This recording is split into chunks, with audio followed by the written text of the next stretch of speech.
E paz do nosso Deus. Mais uma exposição do canal Frutificai. Nós hoje vamos falar de um tema maravilhoso. Nós iremos falar sobre pecado, consequência final. Queridos, eu gostaria de falar sobre algo que ele é abrangente demais. Não tem como eu falar somente do versículo base no qual eu vou utilizar hoje. João, no seu capítulo 8, versículo 44. Não tem como eu somente me ater a esse versículo, porque há uma cronologia em que temos que entender quem é o pai da mentira, quem são as pessoas que se utilizam da mentira, quais são as consequências e o final. Lá no final, como será para essas pessoas que seguiram os passos do pai da mentira. Então, se você quer conhecer melhor, eu quero te convidar a ser mais uma pessoa, um semeador da palavra de Deus comigo. Se inscreva no canal, compartilhe nas suas redes sociais e vamos juntos levar o evangelho para toda criatura. Vamos começar então, queridos, falando sobre pecado, consequência final, em relação à sua cronologia. E eu gostaria que você ficasse junto comigo. Mas antes de mais nada, vamos ler o nosso texto base. A palavra diz: vós tendes por pai ao diabo, e quereis satisfazer os desejos do vosso pai. Ele foi homicida desde o princípio, e não se firmou na verdade, porque não há nele verdade. Quando ele profere mentira, fala do que lhe é próprio, porque é mentiroso e pai da mentira. Esse é o canal Frutificai, começando agora.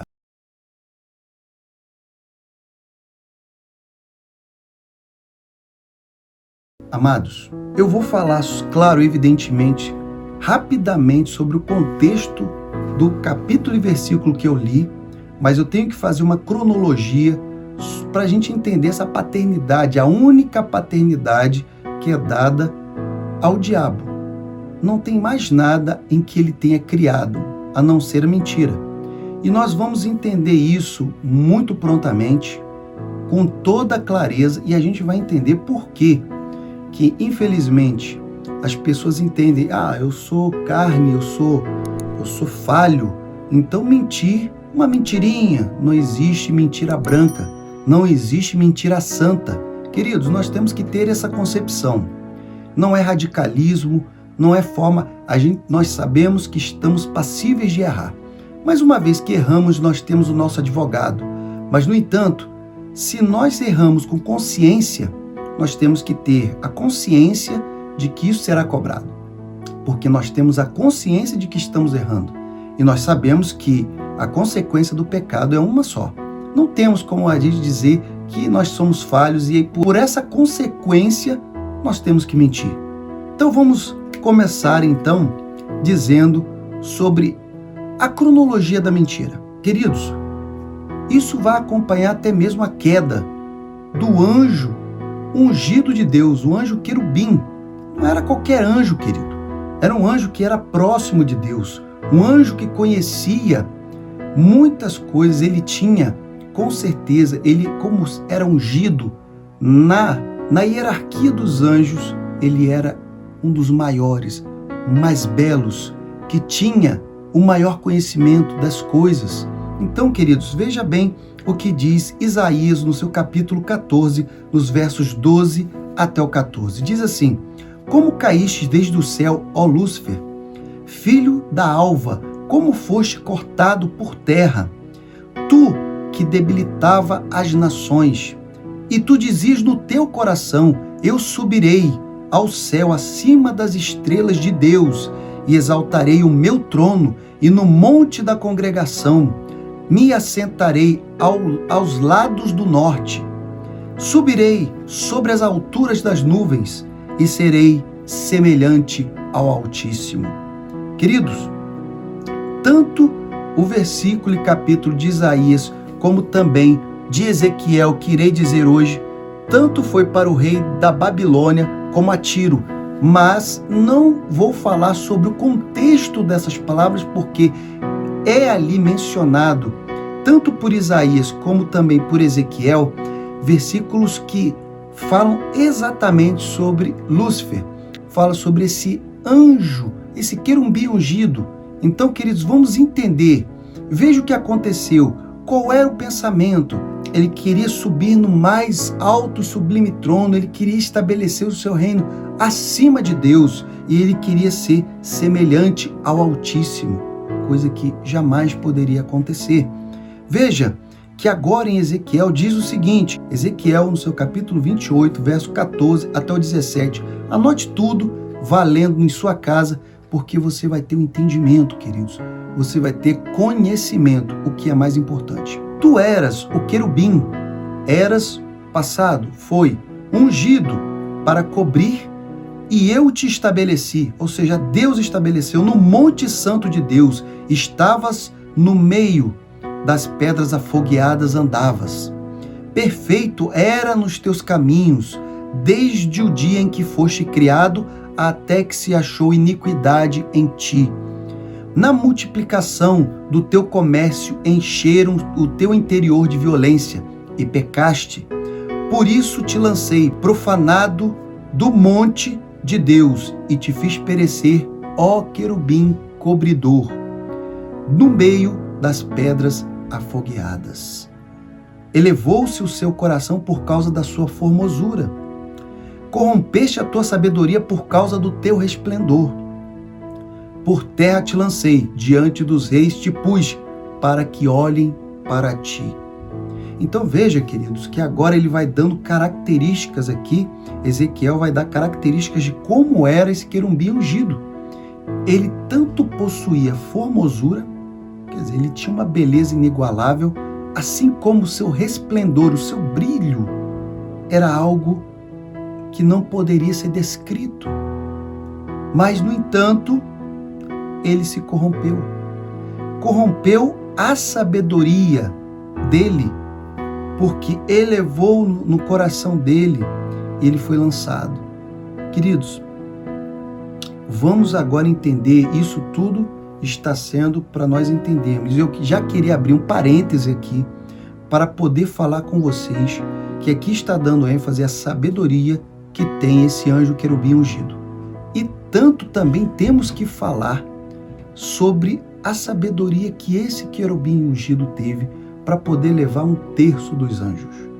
Não foi pouca coisa, queridos. Lá em Apocalipse você vai poder ver mais claramente quando fala que com a sua cauda ele acabou arrastando 1/3 das estrelas do céu, ou seja, fazendo menção a 1/3 dos anjos que ali estavam. Agora, queridos, nós usamos muito pouco da nossa capacidade em sabedoria. No entanto, os anjos têm 100% dessa capacidade. E aqui está dizendo que esse anjo querubim ungido, ele levou 1/3 das estrelas do céu com ele. O poder de convencimento dele é extraordinário. Daí nós podemos entender que, com certeza, não é pouca coisa. Vamos agora nessa cronologia que nós estamos falando sobre a queda, e veja que na queda ele já estava falando que ele estabeleceria o seu trono acima dos céus, ainda acima do trono de Deus, e seria semelhante ao Altíssimo. Imagine se outras pessoas ouvem essa palavra, porque a palavra de Deus ela não diz claramente qual foi o argumento que esse querubim ungido trouxe aos anjos para que eles adotassem e também fossem expulsos. Mas pensem, uma pessoa que ela, no seu coração corrompido, ela afirma que consegue ser maior do que Deus e consegue colocar o trono acima do trono de Deus. Imagine como os outros não ficariam.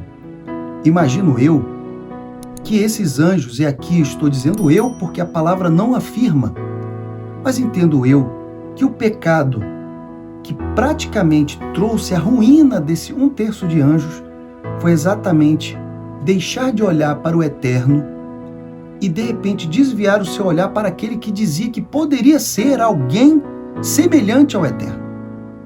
E de repente até mesmo voltarem o seu olhar para o seguirem. E por esse motivo acabaram sendo expulsos juntamente com aquele que proferiu poder ser igual ou semelhante ao Altíssimo. Essa é uma parte no qual eu deixo para os amados pensarem juntos. Mas agora vamos então ter um entendimento, porque eu quero que você pense junto comigo. Olha o que aconteceu no jardim do Éden, quando estava ali a criação de Deus. Essa passagem se encontra em Gênesis, no seu capítulo 3, versos 1 até o 5. Veja a narrativa que acontece ali. Ora, a serpente era a mais astuta que todas as alimárias do campo que o Senhor Deus tinha feito. E esta disse à mulher: é assim que Deus te disse? Não comereis de toda a árvore do jardim? Olha só como a serpente, ela usa o mesmo artifício que ela usou com o mestre quando o mestre estava no deserto. Só que ali não era a serpente, era o próprio Satanás, ali estava face a face com Jesus. Veja o que a serpente fala. Foi assim que Deus falou com você, que de todas as árvores você não poderia comer? Distorcendo o que Deus falou. Deus já tinha dado o aviso que não eram todas as árvores que eles não poderiam comer, mas sim a árvore do bem e do mal, aquela que ficava no centro do jardim do Éden. Então a mulher, ela então vai falar não. Disse a mulher à serpente: dos frutos das árvores do jardim comeremos, mas do fruto da árvore que está no meio do jardim de Deus, não comereis dele, nem nele tocareis, para que não morrais. Então veja agora a mentira de Satanás. E aí eu não posso afirmar aqui se foi a primeira mentira ou se de repente foi lá na queda em que houve a primeira mentira, através do convencimento que aquele anjo teve em relação aos outros anjos. Mas aqui nós temos a certeza de que foi uma mentira e foi no início da criação.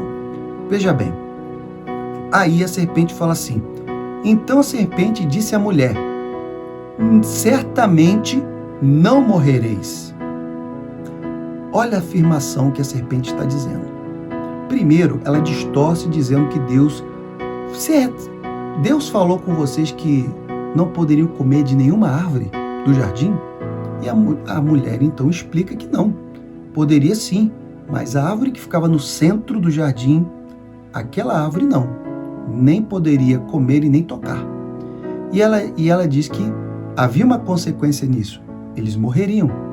A serpente fala o quê? Certamente não morrereis. Então, porque Deus sabe que no dia em que dele comerdes se abrirão os vossos olhos e sereis como Deus, sabendo o bem e o mal. Mas, queridos, vamos agora raciocinar mais um pouco e vamos retroceder de novo. Quem é que disse lá atrás que seria semelhante a Deus, que seria semelhante ao Eterno? Não foi o próprio Lúcifer, a serpente que agora se encontra no jardim? E agora ela está seduzindo a mulher, dizendo exatamente o mesmo argumento, dizendo que ela seria praticamente como Deus, porque teria conhecimento do bem e do mal. Ou seja, uma aspiração que ela tinha e agora está transferindo com mentiras para a criação de Deus. Ele sabia que a criação de Deus era amada pelo Criador, estava sempre tendo contato com o Criador e ele não tinha mais contato com o Eterno. Ele perdeu o privilégio. E agora, ele então os seduz, dizendo que não, vocês não vão morrer. Vocês somente serão como Deus. Então, nós sabemos a consequência que ocorre ali no Jardim do Éden. A mulher come, depois ela dá para o seu marido, o Adão, que também come, e aí acontece a origem do pecado. Queridos, está aí o pai da mentira, está aí o enganador, está aí aquele que teve o nome posterior, que não era mais Lúcifer, mas Diabo, ou Diabolos, aquele que é lançado. Então, com isso aí, nós temos agora mais uma parte de cronologia que nós podemos seguir. Queridos, como é grave a mentira? Como nós podemos identificar mentira em vários personagens da Bíblia. No entanto, Eu vou dar só um exemplo, para que a gente possa entender que não existe mentira branda, não existe mentira que não tenha consequência. Não tem aquela mentira que possa ser para não ferir o irmão, que não seja para ferir uma pessoa. A verdade, ela não fere. A verdade, ela traz à tona, à luz, o que deve ser feito. Agora, é claro, evidentemente, que existe a forma também de se contar a verdade.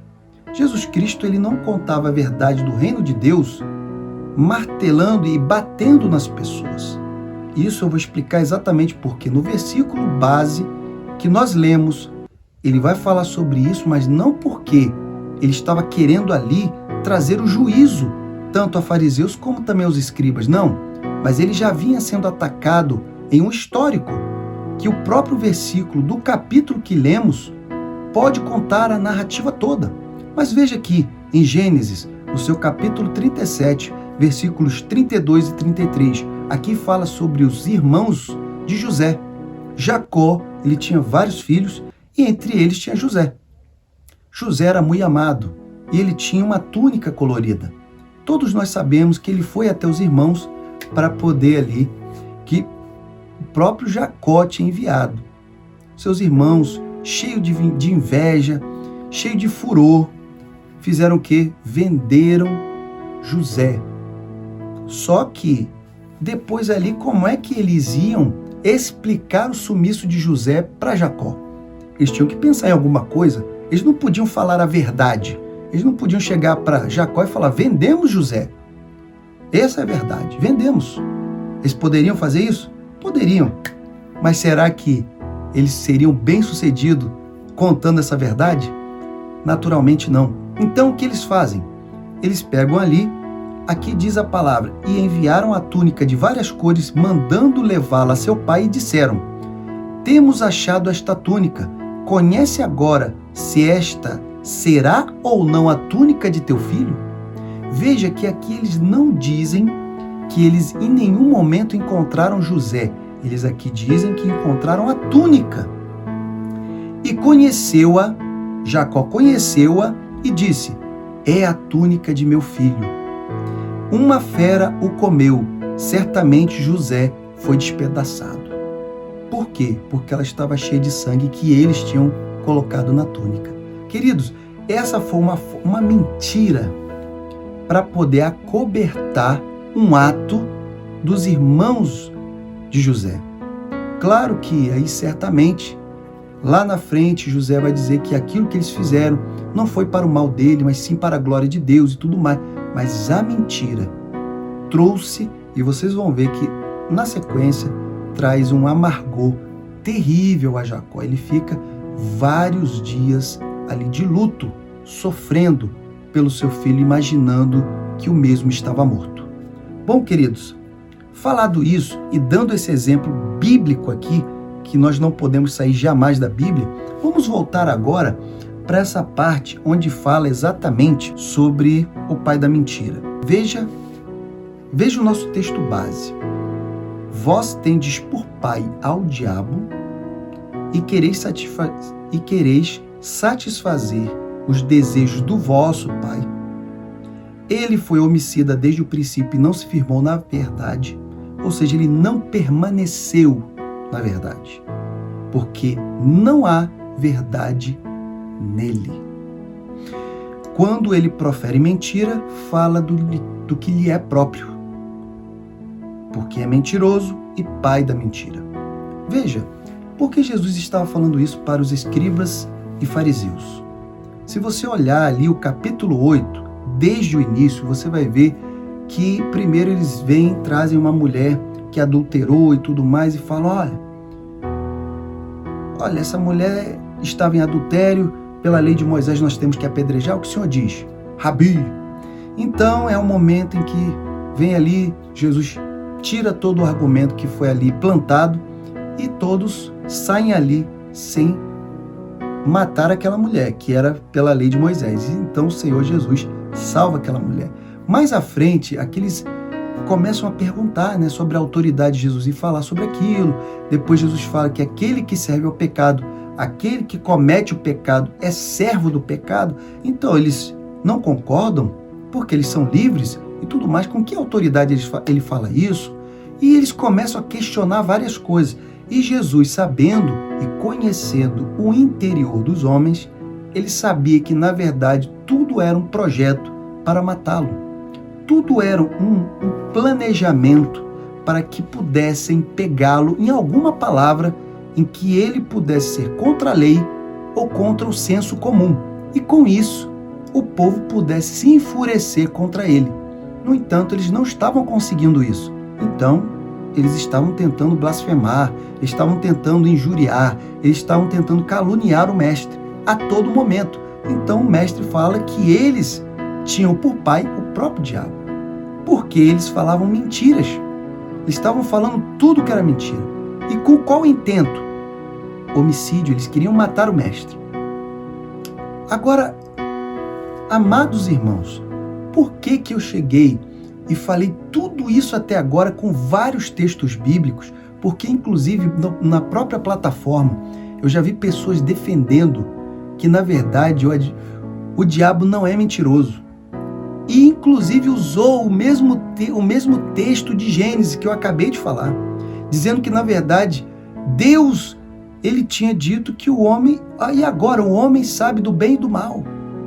Ou seja, dizendo que o adversário em nenhum momento mentiu. Defendendo, dizendo que, na verdade, será que o adversário é um mentiroso?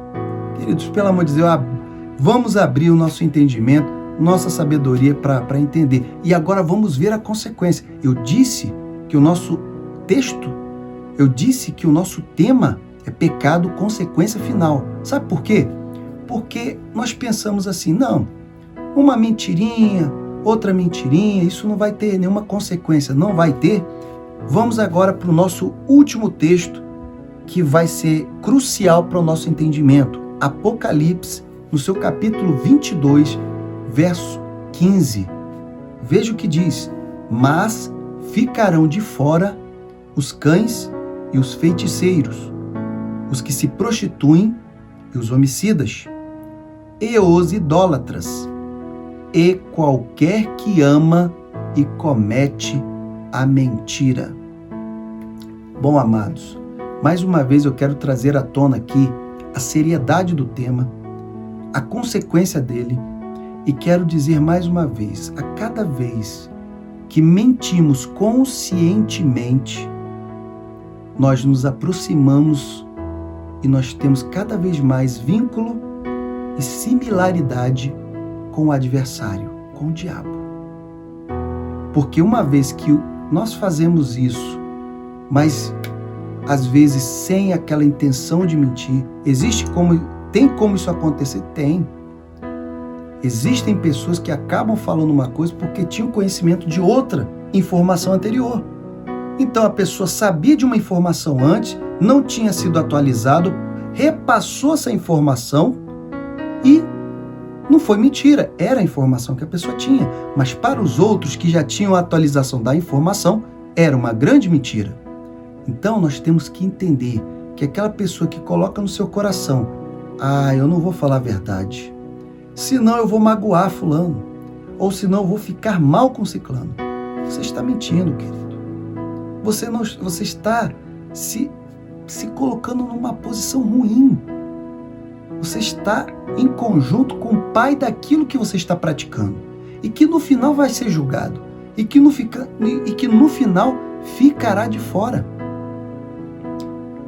Mentira, consequência final. A consequência é ficar de fora do plano eterno do nosso Deus. Vamos abrir os nossos corações, abrir os nossos pensamentos. Não somos perfeitos, não estou pregando perfeição, não estou pregando que ninguém é maior ou melhor do que o outro, mas não podemos ficar criando desculpas, ficar criando atalhos para pecarmos, principalmente com a mentira, brincando com aquilo que é o instrumento do próprio adversário. Nós temos que nos afastarmos disso e cada vez mais procurarmos a verdade, porque é com ela que nós somos libertos e é com ela que nós chegaremos ao nosso Redentor. Por isso eu peço que você continue falando a verdade, pregando a verdade e vivendo a verdade. Que o Senhor possa lhe abençoar. Se inscreva no canal, compartilhe nas suas redes sociais e vamos levar a palavra a toda criatura em nome de Jesus.